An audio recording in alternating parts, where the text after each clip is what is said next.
दोस्तों, इतिहास में प्राचीन काल के कुछ लोग पश्चिम एशिया से भारत आए, जिन्हें आर्य कहा गया। उन्होंने यहाँ की संस्कृति और सीधे साधे लोगों को देखकर उन पर अपना आधिपत्य जमाने के लिए उनसे युद्ध छेड़ दिया। आर्यों ने भारत के मूल निवासियों को हराकर उन्हें बंदी बना लिया। फिर बंदी से गुलाम, गुलाम से दास और दास बनाकर उन्हें सेवा करने के लिए मजबूर कर दिया गया। इन्हीं आर्यों में से एक ऋषि ने अपने ग्रंथ में 4 वर्णों की व्यवस्था की। ब्राह्मण, क्षत्रिय, वैश्य और जो हारे हुए मूल निवासी थे उन्हें गुलाम बनाकर सेवा करने के लिए विवश कर दिया गया, ताकि वो भविष्य में कभी सर उठा न सके, उनसे बगावत न कर सके। इसलिए उन पर कड़े से कड़े नियम लागू कर दिए गए और उन्हें नाम दे दिया गया शूद्र, मतलब सबसे छोटी जाति। उन लोगों के लिए कुछ इस तरह के नियम लागू किए गए, जैसे उन लोगों को अपने पीछे झाड़ू बांधना जरूरी था, ताकि उनके पैरों के निशान मिट जाएं और उन पैरों के ऊपर ऊंची जाति के लोगों के पैर ना पड़ें। और पैरों में घंटी बांधना जरूरी था कि इन लोगों के आने से पहले बड़ी जाति के लोगों को पता चल जाए।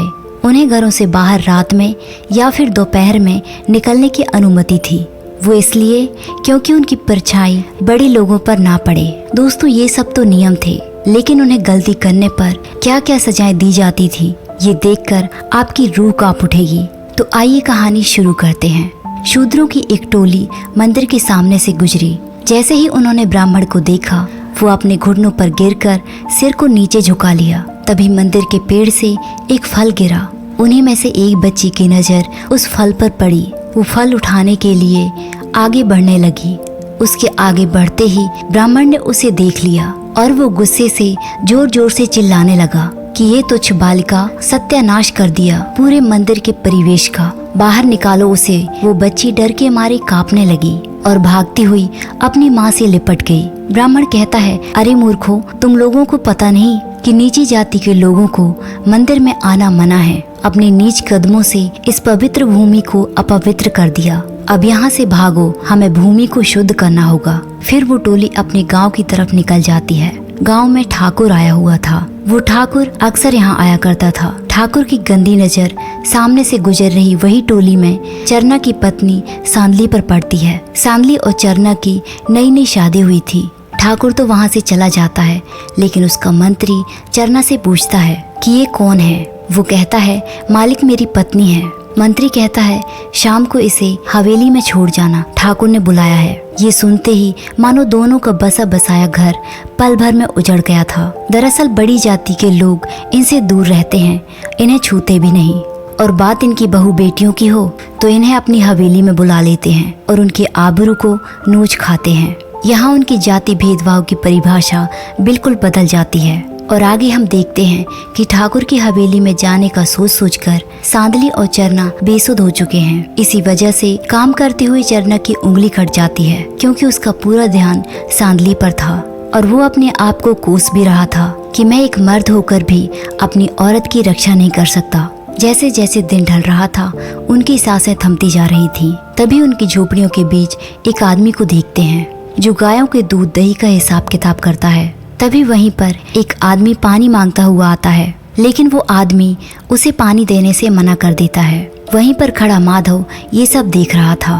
वो पानी लेकर उस आदमी को देने लगता है, लेकिन वो आदमी बड़ी जाति का था। वो आदमी माधव का पानी फेंक देता है और कहता है, नीच पापी, अब हमारे इतने बुरे दिन आ गए कि हम तुम्हारे हाथों का पानी पिएंगे। ना तुम्हारी कमर में झाड़ू है और ना घंटी। तुम लोग अपनी पहचान को छुपा रहे हो और हमारे धर्म को भ्रष्ट करने की कोशिश कर रहे हो। माधव बस उस प्यासे आदमी की प्यास बुझाना चाहता था और फिर उसे अपने पिता की याद आती है। जब माधव अपने पिता के साथ चलचलाती धूप में काम से वापस लौट रहा था, उनका पानी खत्म हो चुका था। उसके बापू को बहुत ज्यादा प्यास लगने लगी और वो अब हिम्मत हारने लगा था और बस्ती अभी बहुत दूर थी। माधव अपने बापू को पेड़ की छांव में बैठा देता है और कहता है कि आप यहीं बैठो, मैं कहीं से पानी लेकर आता हूँ। बहुत ढूंढने के बाद वो एक तालाब के सामने पहुँचता है। वो अपने सामने पानी को देखकर बहुत खुश हो गया था। जैसे ही वो आगे बढ़ा, उसने देखा कि वहाँ बड़ी जाति के लोग और कुछ बच्चे उस तालाब में नहा रहे हैं। माधव उन लोगों से कहता है कि मालिक, बस 2 घूंट पानी दे दो, मेरा बापू प्यास से मर रहा है। वो आदमी कहता है, तेरी मत मारी गई है, ये तालाब हमारे पुरखों का है और तुम्हें यहाँ से एक बूंद भी पानी नहीं मिलेगा। माधव उनके सामने रोता गिड़गिड़ाता है कि मैं ये हांडी दूर रख देता हूँ, आप दूर से ही इसमें पानी डाल दो। पर वो लोग इतने जालिम थे कि वो माधव को पत्थर मारने लग जाते हैं और एक पत्थर उसके सिर में लग जाता है, जिससे माधव वहीं पर गिर जाता है। थोड़ी देर बाद जब माधव होश में आता है तो वहाँ पर कोई नहीं था। वो खुश हो जाता है कि मैं अब अपने बापू के लिए पानी ले जा सकता हूँ, लेकिन उसकी पानी ले जाने वाली हांडी टूट चुकी थी। वो हांडी के छोटे से टुकड़े में पानी भरकर अपने बापू के लिए ले जाता है। वो वहाँ पहुंचकर बापू को पानी पिलाने लगता है, लेकिन उसने आने में बहुत देर कर दी थी। उसके बापू की प्यास की वजह से मौत हो चुकी थी। वो बहुत रोता है और बड़ी जाति वालों को बददुआएं देता है और नीची जाति का होने की वजह से वो ऊपर वाले को भी कोसता है कि इसमें हमारी क्या गलती है कि हम नीची जाति में पैदा हुए। और अगले सीन में हम देखते हैं कि रात हो चुकी है और सांदली छुपकर अपनी झोपड़ी में बैठी है। चरना उसे कह रहा है कि मैं तुम्हें यहाँ से नहीं जाने दूंगा। थोड़ी देर बाद ठाकुर का मंत्री अपने आदमियों के साथ वहाँ आ जाता है। चरना मंत्री के पास जाकर उसके पैर पकड़ लेता है और रोता हुआ उससे कहता है कि मालिक उसे छोड़ दो, मेरी पत्नी पेट से है। पर मंत्री कहता है इससे हमें कोई मतलब नहीं, इसका फैसला तो ठाकुर ही करेंगे। चरना उन्हें झोपड़ी के अंदर जाने नहीं देता, इसलिए वो लोग उसे मारने पीटने लग जाते हैं और उसे इतना मारते हैं कि वो अधमरा हो जाता है। अंदर बैठी सांदली उसकी चीखें सुन रही थी और अपने पति को इस हाल में वो देख न पाई। वो भागते हुए उसे बचाने के लिए चरना के पास आ गई। मंत्री के आदमी सांदली को खींचते हुए हवेली ले गए और बस्ती वाले ये सब देखते ही रहे, क्योंकि यदि उनमें से कोई भी आवाज उठाता तो उनका भी वही हाल होता जो चरना का हुआ। सांदली वहां जाकर ठाकुर की पत्नी से मदद की गुहार लगाती रही कि हम पर रहम कीजिए, हमें बचा लीजिए मालकिन। वहां पर उसकी किसी ने भी एक न सुनी और यहाँ रात को सब लोग चरना के पास बैठे हुए थे। ये खबर सुनते ही सांदली का भाई बाला भी वहां आ जाता है, लेकिन बाला भी कुछ नहीं कर सकता था, क्योंकि यदि उन लोगों ने ठाकुरों के खिलाफ आवाज उठाई तो इसका खामियाजा उन पूरे बस्ती वालों को झेलना पड़ेगा। चरना की हालत बिगड़ती जा रही थी। कोई वैद्य भी नीची जाति के लोगों का इलाज नहीं करते थे। सुबह जब सांदली अपनी बस्ती वापस आई तो चरना की हालत बहुत खराब हो चुकी थी। सांदली वहां से भागते हुए ठाकुर की हवेली गई। वो ठाकुर से मदद मांगने गई कि किसी वैद्य से उसका इलाज करवा दिया जाए, क्योंकि इसमें चरना की कोई गलती नहीं थी। लेकिन ठाकुर के आदमी उसे धक्के मारकर वहां से निकाल देते हैं। फिर सांदली का भाई वहां से उसे ले जाता है। वहां से वो अपने भाई के साथ एक वैद्य के पास जाती है। वो अपने पति के लिए उस वैद्य से दवा मांगती है। वो उस वैद्य से अपने पति की जान बचाने की गुहार लगाती है, लेकिन वहां बैठे लोगों को उसे दवा देने से ऐतराज था।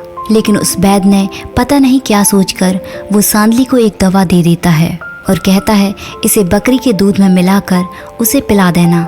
दोनों भागते हुए वो दवा लेकर चरना के पास आते हैं, पर तब तक बहुत देर हो चुकी थी। चरना का बहुत ज्यादा खून बह चुका था। उसे दवा टाइम पर ना मिलने पर उसकी मौत हो चुकी थी। उन पापियों ने इनके हंसते खेलते परिवार को तबाह कर दिया था। चरना के अंतिम संस्कार के बाद बस्ती के जवान एक जगह पर मिलते हैं, जहाँ पर सांदली का भाई बाला, माधव और उनके साथ बद्री भी था। बद्री भी इन बड़ी जाति वालों के अत्याचार का शिकार हो चुका था। उसका भी एक हंसता खेलता परिवार था। एक दिन बद्री अपनी पत्नी के साथ खेत में काम कर रहा था और वहीं पासी में उसका बेटा खेल रहा था और वहीं पासी में एक ब्राह्मण और उसके शिष्य ओम नमः शिवाय का उच्चारण कर रहे थे और बद्री का बेटा चन्ना ये सब सुन रहा था। उसके कानों में ये आवाजें पड़ रही थी और अगले दिन कुछ ब्राह्मण उनकी बस्ती में आते हैं और चन्ना के दिमाग में ओम नमः शिवाय का जाप बैठ चुका था। चन्ना ओम नमः शिवाय बोल रहा था।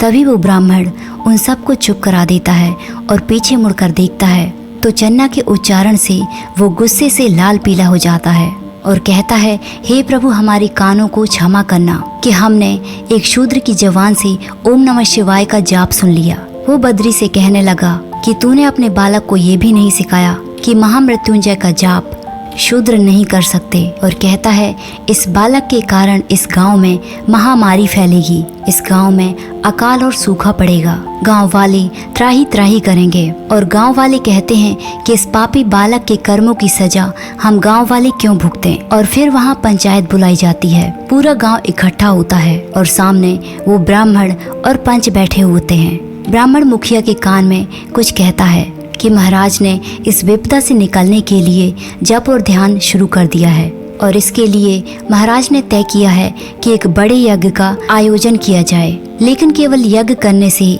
इस विपदा को टाल नहीं सकते। इसलिए इस पापी के पाप की सजा से पूरे गांव को मुक्त कराने के लिए बालक की उस जीव को, जिस जीव से उसने मंत्र का उच्चारण किया है, उसकी जीवा को काट दिया जाए।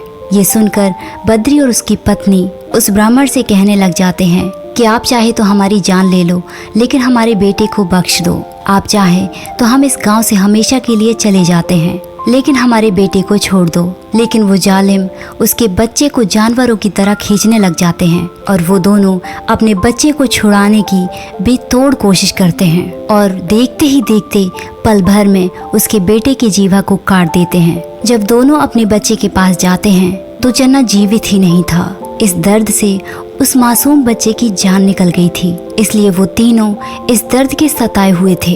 और 2 दिन के बाद ठाकुर का बेटा शहर से गांव आने वाला था, इसलिए ये लोग सोचते हैं कि हम लोग उस रास्ते में जाकर उसके बेटे को मार देंगे, तभी हम लोगों का बदला पूरा होगा। और फिर वो रात भी आ जाती है जब ठाकुर का बेटा आने वाला था। बाला अपने साथियों के साथ उसके आने का इंतजार कर रहा था। जैसे ही ठाकुर का बेटा आता है, वो लोग उनके सिपाहियों पर हमला कर देते हैं और सिपाहियों को मारकर मौका मिलते ही उसके बेटे को वहीं पर जान से मार देते हैं। और अगली सुबह जब ठाकुर को ये खबर पता चलती है तो वो कहता है कि अभी के अभी पता करो कि ये किसने किया है। ठाकुर की पत्नी उससे कहने लगती है कि ये सब तुम्हारे कर्मों का फल है, तुम्हारी वजह से आज हमने अपना बेटा खो दिया। ठाकुर का मंत्री अपने आदमियों के साथ जंगल में ये पता करने के लिए चला जाता है कि ये खून किसने किया है। तभी उन लोगों को बस्ती वालों की एक घंटी मिल जाती है जो वो अपने पैर में बांधा करते थे। मंत्री ठाकुर को ये बात बता देता है और उनका पूरा शक बस्ती वालों पर जाता है और अपने बेटे का अंतिम संस्कार करने के बाद वो अपने मंत्री को हुक्म देता है कि जाओ पूरे बस्ती वालों को जिंदा जला दो। और होता भी यही है, पूरा गांव आग की लपटों में समा जाता है। जो जिंदा बच गया वो मरे हुए लोगों को देखकर वैसे भी पागल हो गया। उस बस्ती में ना कोई जवान, ना कोई बच्चा और ना ही कोई बूढ़ा बचा। दोस्तों, ये कहानी किसी एक गांव की नहीं बल्कि पूरे समाज की थी। उस समाज पर किए गए जुल्म की दास्तान जो सिर्फ एक देश में नहीं बल्कि पूरी दुनिया में फैली हुई थी। इस अत्याचार के खिलाफ कई महापुरुषों का जन्म हुआ, जिनमें महान Abraham Lincoln, Martin Luther, Nelson Mandela और हिंदुस्तान में एक युग पुरुष बाबा भीमराव अंबेडकर ने जन्म लिया, जिन्होंने आज़ादी की लड़ाई में क्रांतिकारियों के साथ कंधे से कंधा मिलाकर वीरों का साथ दिया। वर्षों तक चले इस महासंग्राम में अंततः देश आजाद हो गया। इस देश का संविधान बाबा भीमराव अंबेडकर ने लिखा और इस दबे कुचले समाज को उन कड़े नियमों की बेड़ियों से आजाद कराया। और बड़े ही दुख के साथ ये कहना पड़ रहा है